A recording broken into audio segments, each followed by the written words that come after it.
Bom dia, boa tarde. Eu vou mostrar como analisar alguns dados do IBGE do Censo 2022 do município de 2025, usando algumas bibliotecas em linguagem Python.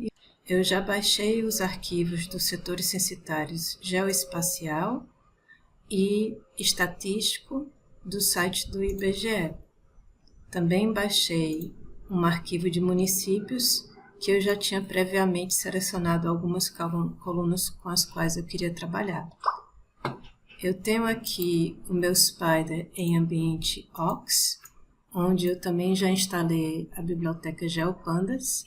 No primeiro momento, eu vou importar as bibliotecas que eu quero usar.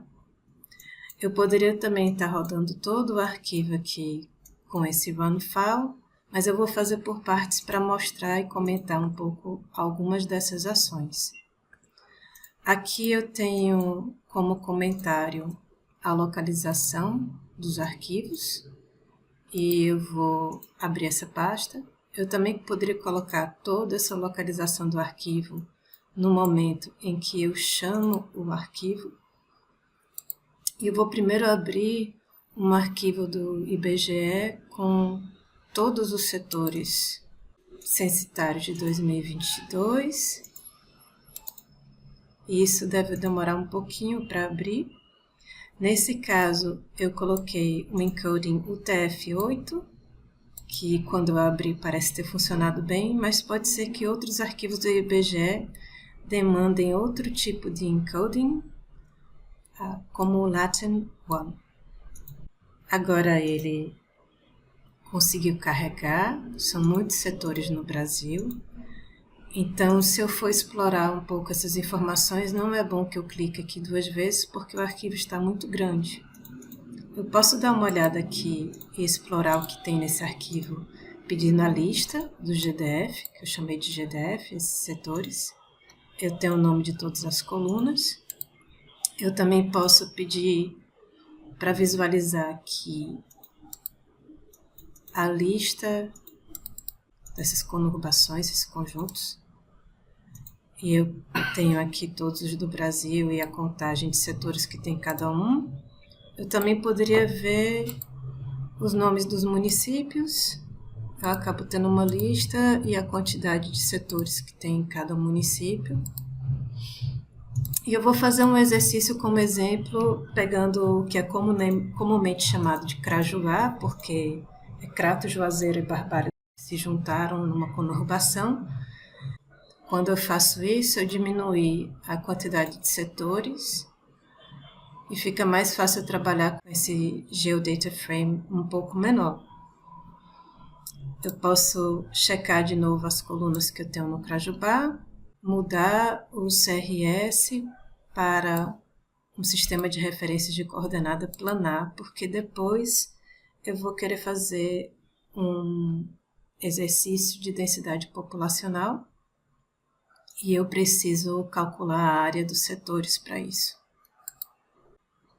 Eu também poderia ter escolhido pegar o arquivo de setores só do Ceará para fazer esse estudo.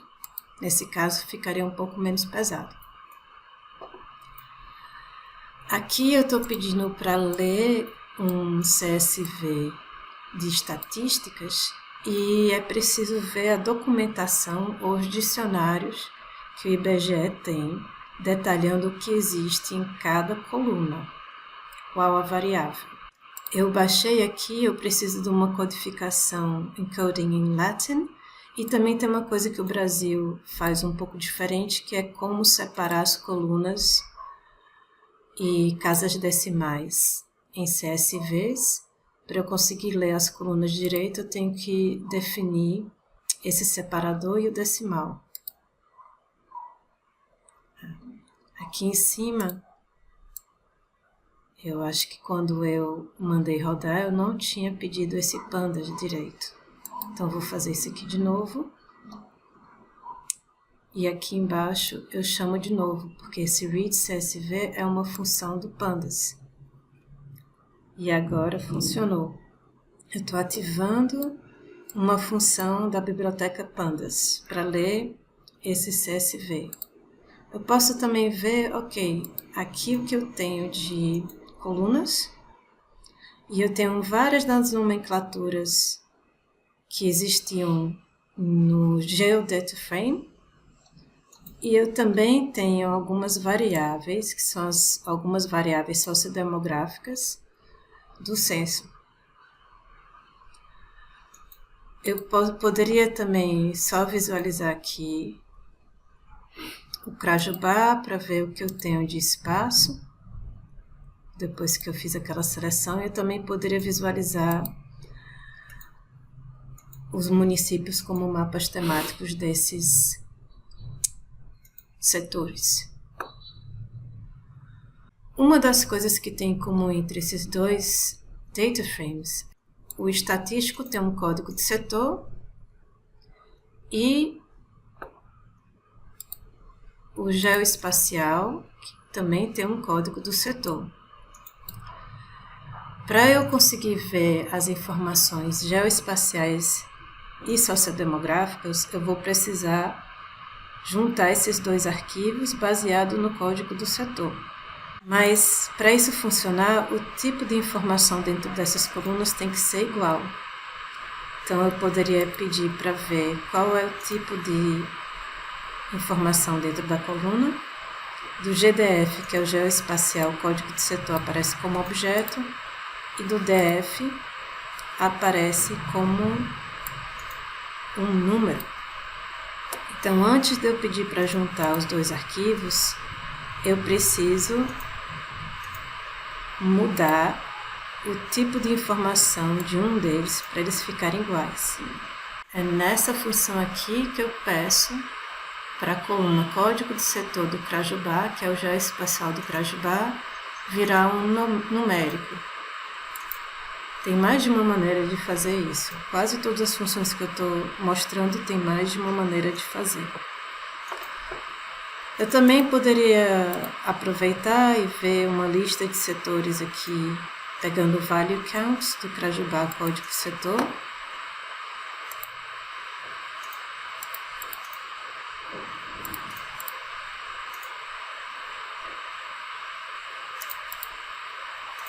Só para me certificar que existe um setor de cada.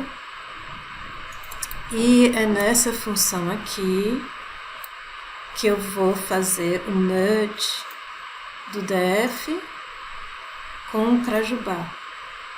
Eu coloco o Crajubá aqui e eu fico com as informações do Crajubá, e desse modo eu já filtro os setores do DF. Vou rodar essa linha e agora eu tenho um Crajubá GDF, que é assim que eu chamei, com 967 setores. Posso ver as colunas que eu tenho agora. Então, eu tenho uma coluna, as colunas do código de setor com a geometria, e eu também tenho as variáveis aqui. Se eu quisesse trabalhar de uma maneira um pouco mais limpa, eu poderia nesse momento também pedir um drop de várias colunas duplicadas ou que eu não quero mais usar. Porque agora que eu fiquei com nomes iguais, ele está colocando também um X ou Y para diferenciar. Eu posso dar uma olhada aqui no que acontece nessa variável 1. É o que depois eu vou ajustar o nome para pessoas e a variável 2 para domicílios, porque talvez depois eu queira usar isso. Essas informações eu vi no dicionário do IBGE. Então aqui eu tenho uma maneira de renomear colunas, eu vou renomear essas duas. Não estou renomeando tudo nem limpando ainda. Agora que eu tenho esse GeoDataFrame planar, eu posso também ativar uma função do GeoPandas e dizer que uma nova coluna chamada área vai ser a área desses polígonos.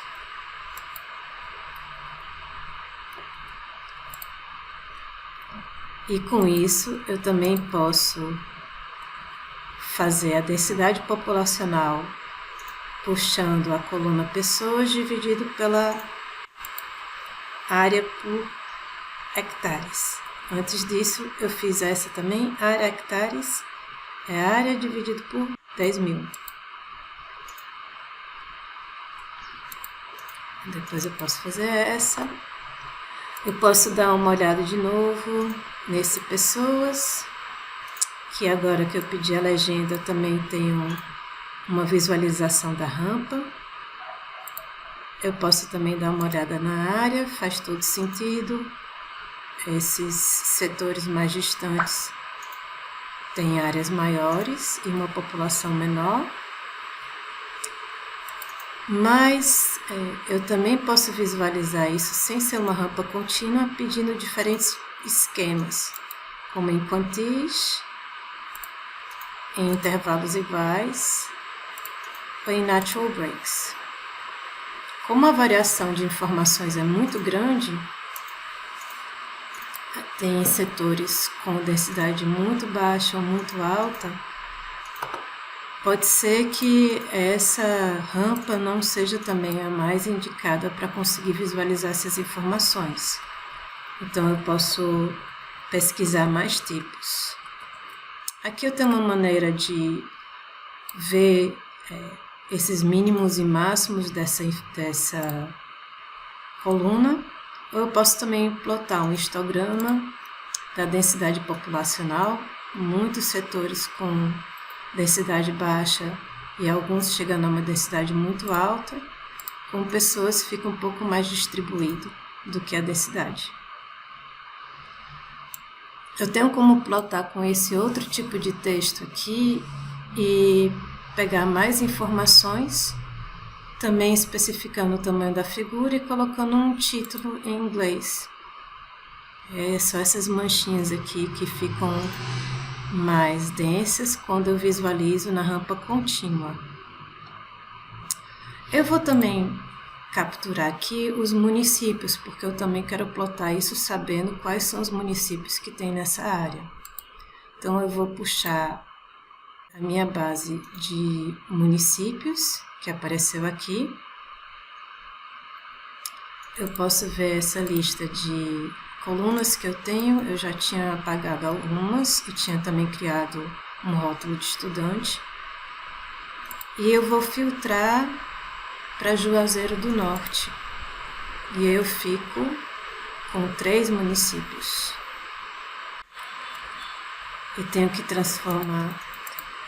Vou fazer esse filtro aqui por Juazeiro do Norte e colocar um município em planar. E depois eu vou fazer essa plotagem, puxando densidade populacional, colocando um título para variável, um título para plotagem e puxar o município também nesse axis, mas ele sendo plotado sem nenhuma cor dentro e só com o limite do contorno. E eu também posso pedir para plotar o nome do município no centroide da feição. Eu vou ampliar esse size para 8.